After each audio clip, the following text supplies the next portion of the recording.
The big glass building of the Galactic Council was full of noise and angry voices. Ambassador Daeho Kim stood in front of many alien creatures from different planets. His old face stayed calm even though everyone around him was shouting and arguing. For 3 long months, humans had tried to make peace with the aliens about who could live in the faraway parts of space. The council members from many different worlds had made promises. They signed papers and shook hands with human diplomats. But now Daeho was looking at the final papers that would decide everything. He could see the real truth written there. Every single thing that humans had agreed to give up was written in stone.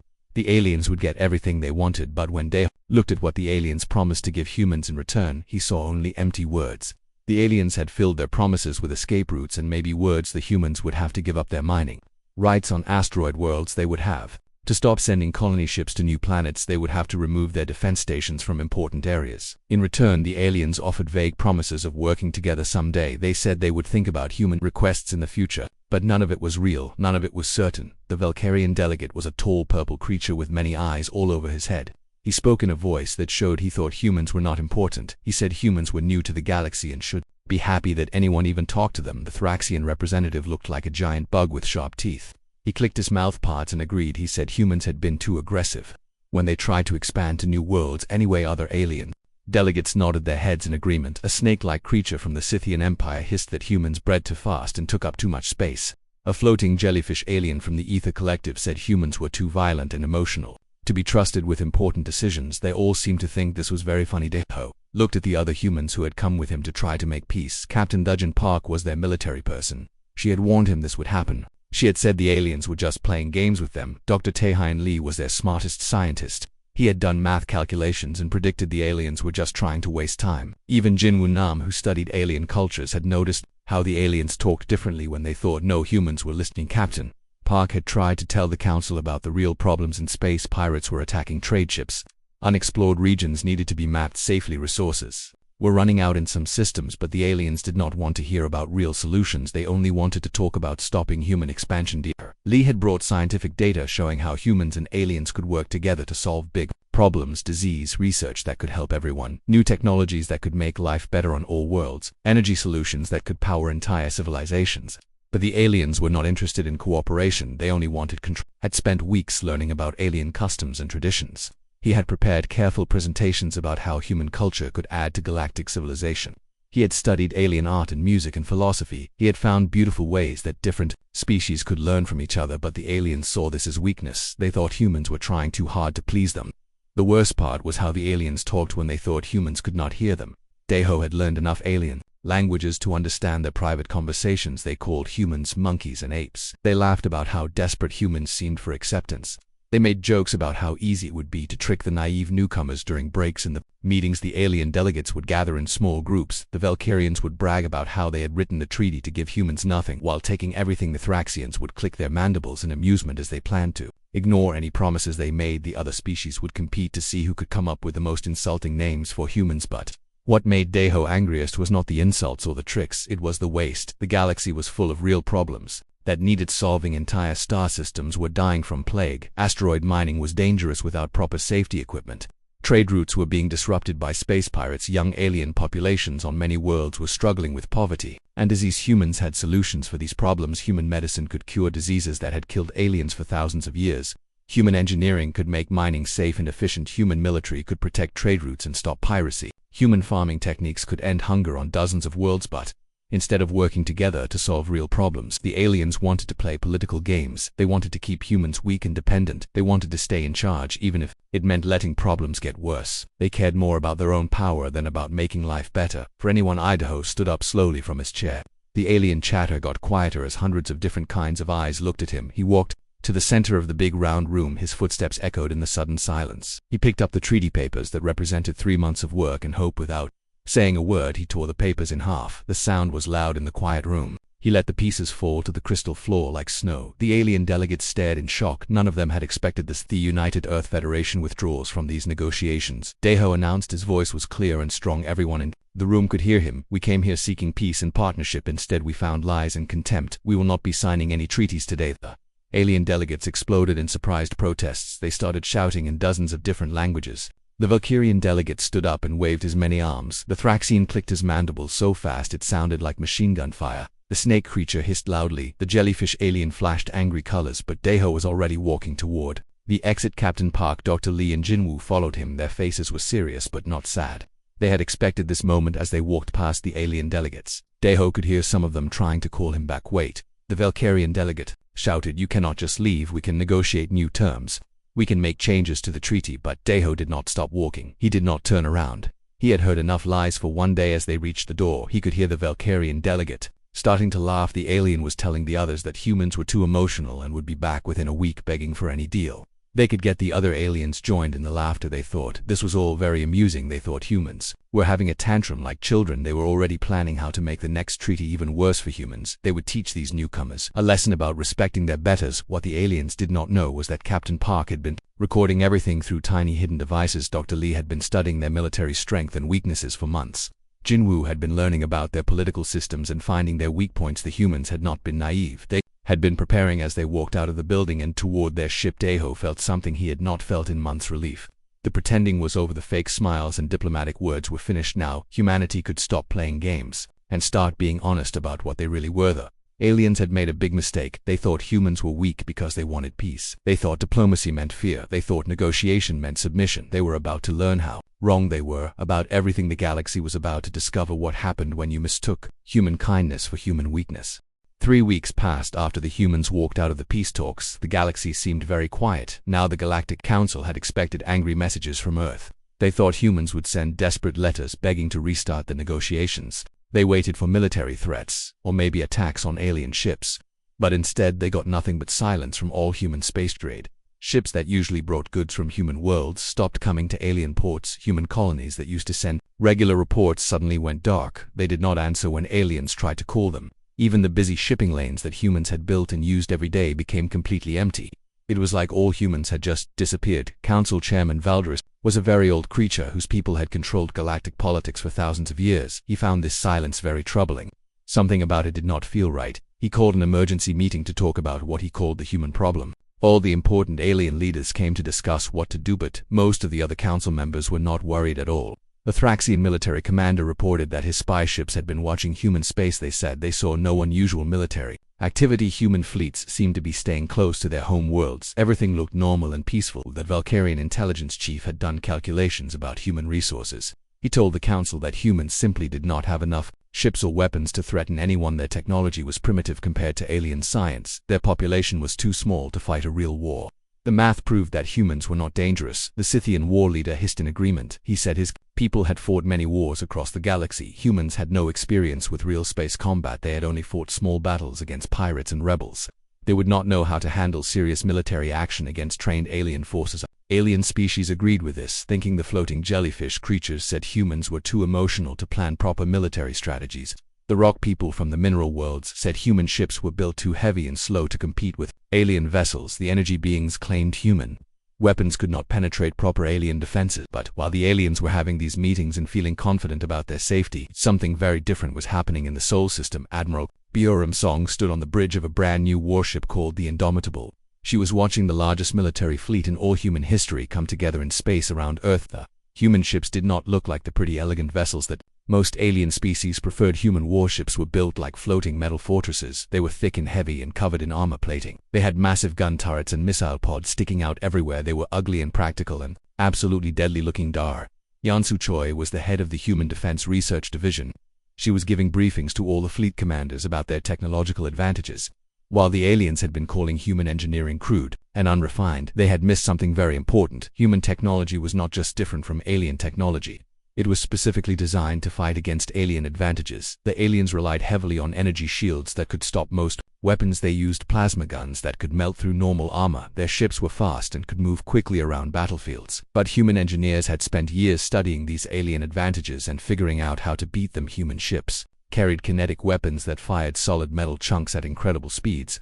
These projectiles could punch through energy barriers like they were made of paper. Alien vessels might be fast and able to turn quickly, but they had very light armor that could not stop heavy impacts. Human ships were slower, but they could take tremendous damage and keep fighting. Most importantly, the aliens viewed war as a kind of chess game with formal rules and codes of honor. They had traditional ways of fighting that had been used for thousands of years. They expected enemies to follow these same rules and fight in predictable patterns. But humans approached war as a problem that needed to be solved by any means necessary. Human military officers had studied every alien species in the galaxy. They knew their weaknesses and strengths. They had prepared plans for fighting each type of alien ship and weapon system. They had practiced scenarios for every possible kind of battle. They did not care about honor or tradition. They only cared about winning. Commander Haiyan Wukong was leading a special division of stealth ships that could not be seen by most alien sensors.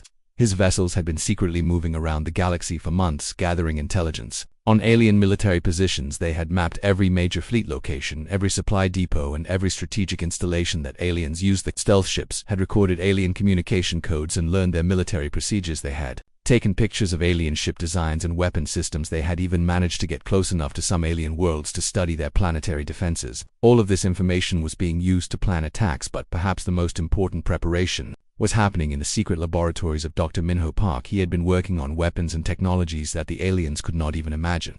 Most galactic species had banned certain types of weapons because they were too dangerous or went against their codes of honor, but humans had no such restrictions. Park had developed antimatter bombs that could destroy entire moons.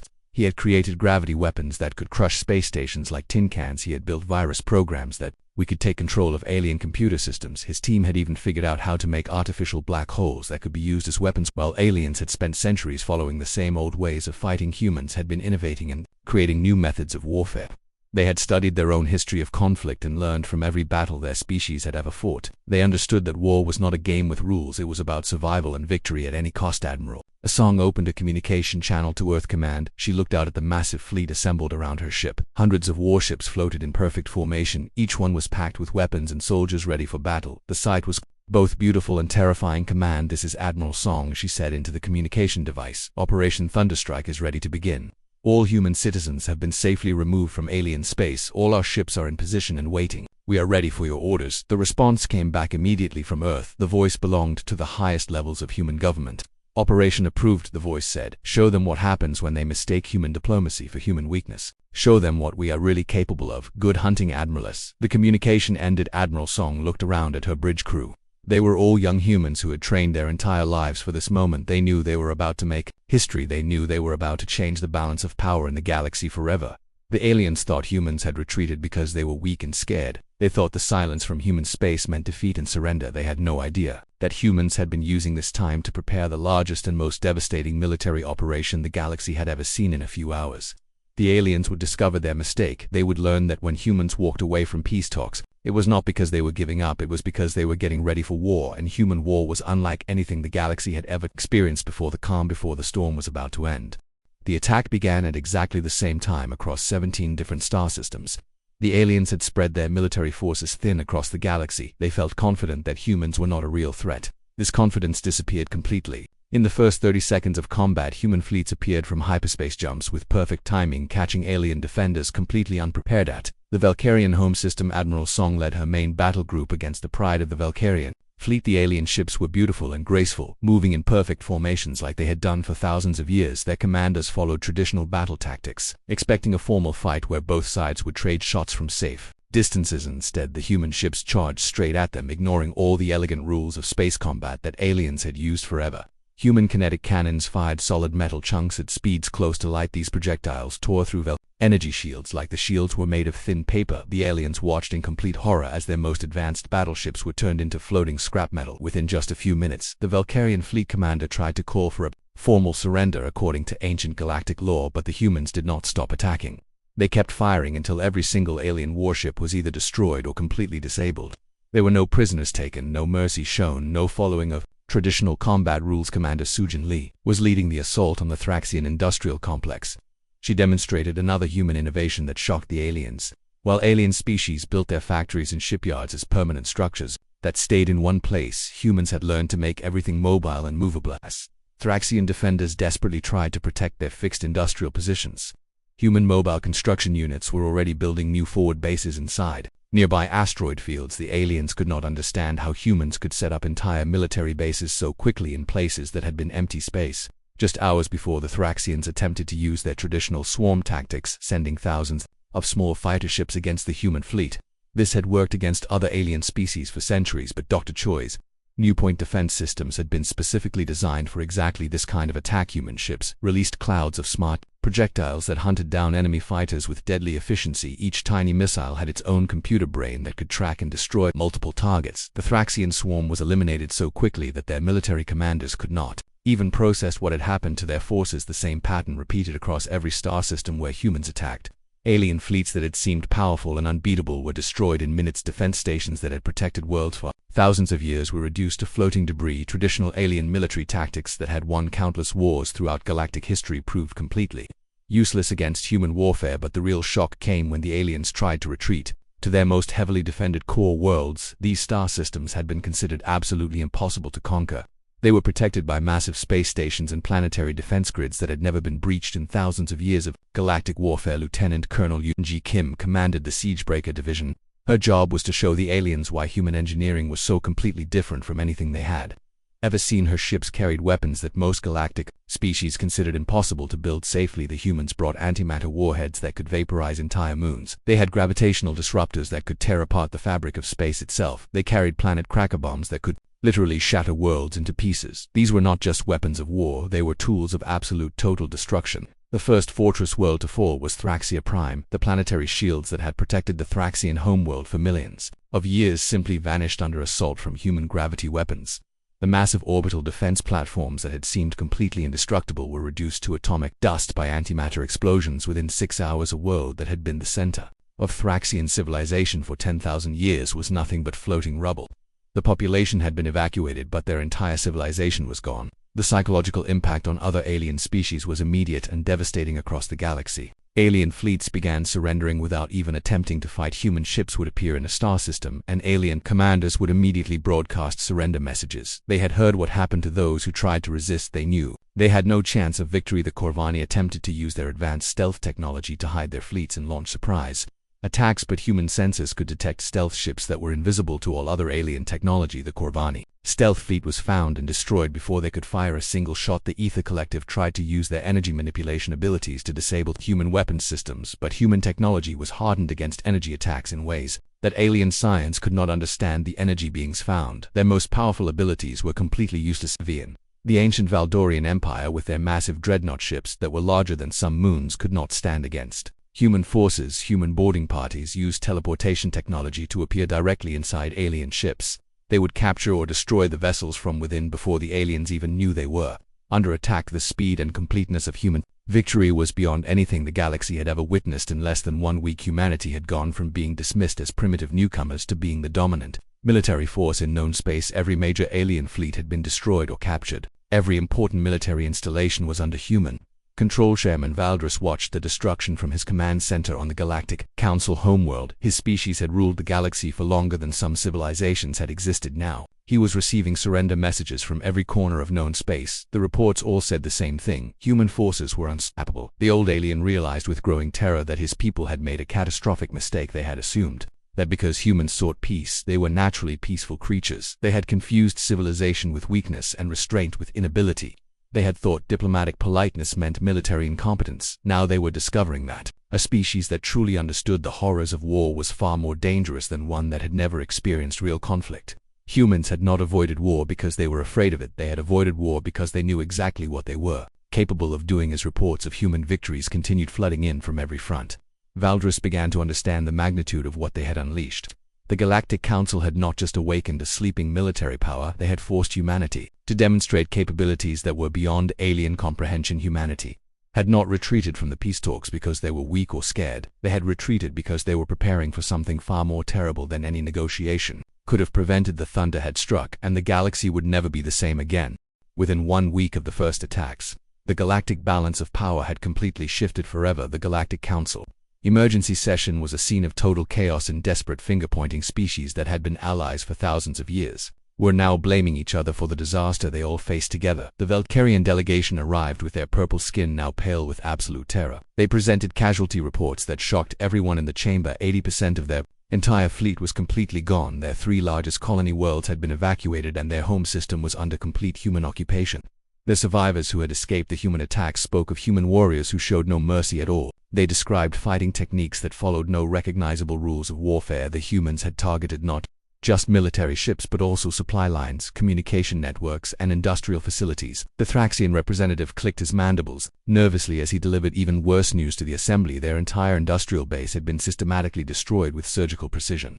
The humans had not just defeated their military forces, they had targeted every factory, every shipyard, and every resource extraction facility in all of Thraxian space. It would take decades to rebuild their civilization, assuming they survived long enough to even attempt it.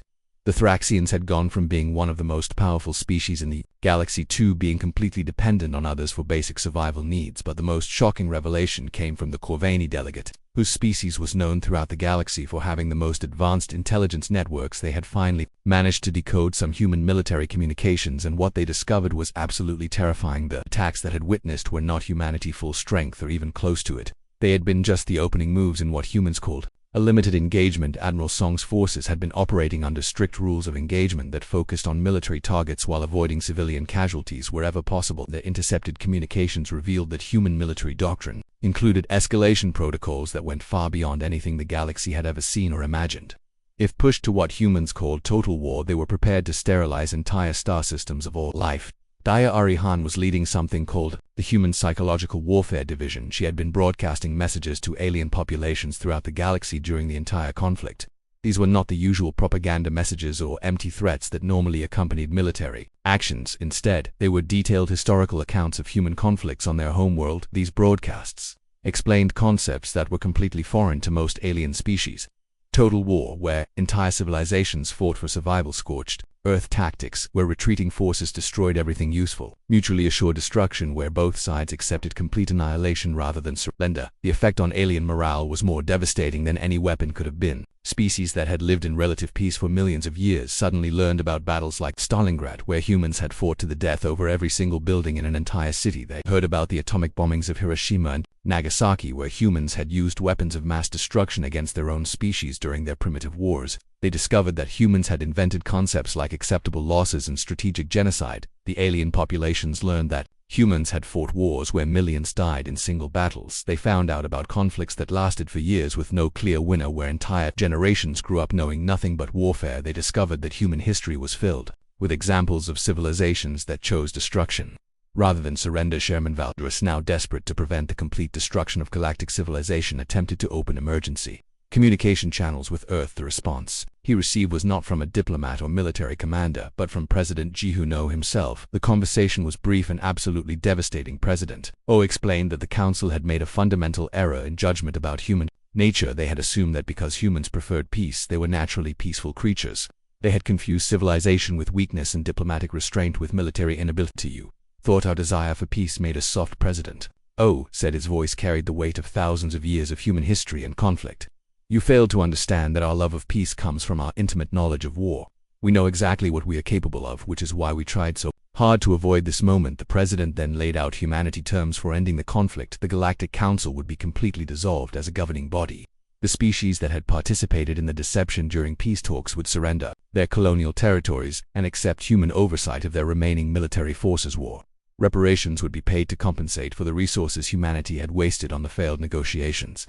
New governments would be established under human guidance to ensure fair representation for all species, including those that had been oppressed under the old systems. Importantly, the galaxy would operate under completely new rules. Humanity would not be seeking to conquer or dominate other species for the sake of power, but they would never again be treated as junior partners or ignored in galactic affairs. The age of alien supremacy was permanently over. Any species that attempted to rebuild military forces without human permission would be considered hostile. Any government that tried to oppress its own population would face human intervention. Any organization that tried to recreate the old system of galactic hierarchy would be eliminated as the communication ended. Vel realized with growing horror that the galaxy had been irrevocably changed forever. The species that had ruled for millions of years were now subjects of creatures they had dismissed as primitive newcomers just weeks before. The humans had not just won a military victory, they had completely rewritten the fundamental order of galactic civilization. The old ways of doing things were gone forever. New rules would be established based on human concepts of fairness and justice.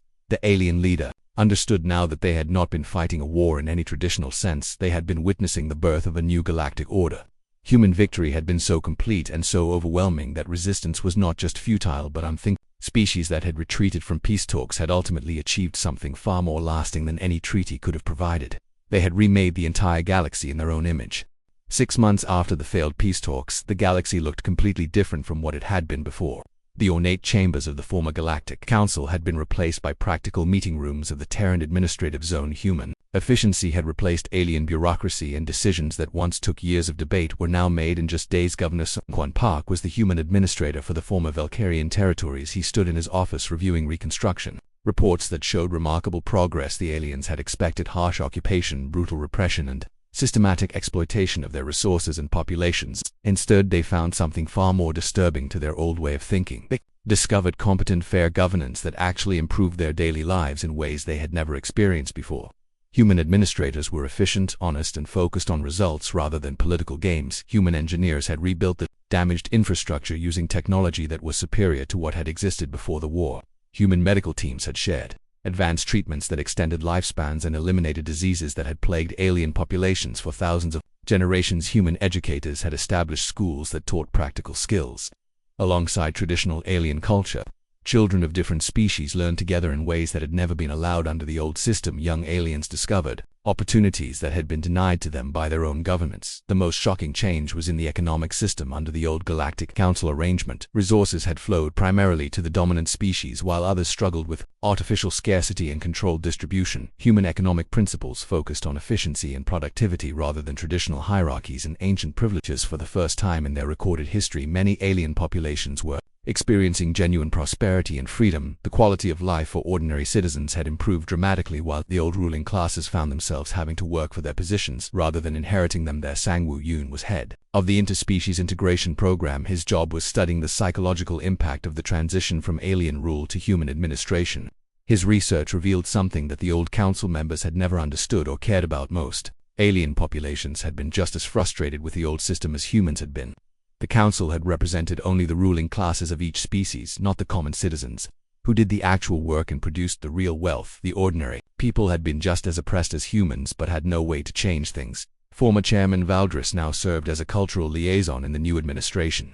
He had been forced to confront the reality of his species' former dominance and the lies they had told themselves for so long. The Valkyrians had convinced themselves that they were natural leaders and superior beings destined to guide lesser species. The human victory had shattered those comfortable illusions completely. In a private conversation with Captain Park, Valdris admitted the truth that alien leadership had been trying to ignore for centuries. We thought we were advanced because we had avoided the mistakes that primitive species made, he said to her. We never realized that those mistakes were actually the experiences that taught real wisdom. You humans learned from your wars, your failures, and your disasters.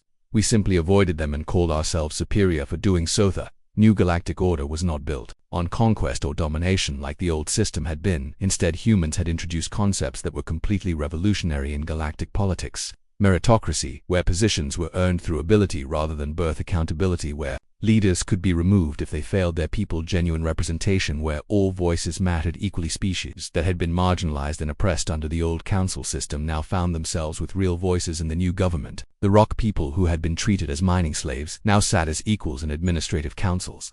The energy beings, who had been ignored because they were different, now contributed their unique perspectives to important decisions. Captain Park now served as the head of galactic security. She had implemented defense systems that protected all member species equally rather than favoring the powerful. The old system had allowed strong species to exploit weak ones, creating the very instability that had led to the territorial disputes in the first place. The new security arrangements focused on preventing conflicts before they started rather than managing them after they became violent. Human peacekeeping forces were stationed throughout the galaxy, not as occupiers but as neutral protectors who answered to the collective government rather than any single species. Perhaps most importantly, the humans had accomplished something that no galactic power had ever achieved before. In recorded history, they had united the galaxy not through fear or force but through the simple demonstration that better governance was actually possible. Traditional alien politics had been based on the assumption that some species were naturally superior to others, and that hierarchy was the natural order of things. Humans had proven that cooperation and equality could produce better results than domination and oppression. As President O addressed the first session of the new Galactic Assembly, he looked out at representatives from over 300 different species, all sitting together as equals rather than in the rigid hierarchy that had existed before. Each delegate had been chosen by their own people rather than appointed by ruling elites. We did not seek to rule the galaxy, he said to the assembled delegates. We sought to join it as partners and equals. When that opportunity was denied to us, we were forced to remake the entire system. Perhaps this outcome was inevitable, perhaps The galaxy needed to learn that true strength comes not from avoiding conflict but from understanding it so completely that you rarely need to use it. The alien delegates listened in respectful silence, finally understanding what they had awakened. When they mistook human diplomacy for weakness, they had forced humanity to demonstrate what real power looked like, and now they were all living in the world that this knowledge had created. The age of human leadership had begun not through conquest, but through the simple demonstration that there was a better way to organize galactic civilization. The species that had been forced to retreat from peace talks had ultimately achieved a more lasting peace than any negotiation could have provided. The new order was built on principles that were radical by galactic standards but completely natural to human thinking. Every species had value, every individual deserved opportunity, every voice deserved to be heard. The galaxy had been transformed, not by force alone but by the power of better ideas. The humans had won not just a war but the right to show the galaxy what justice really meant.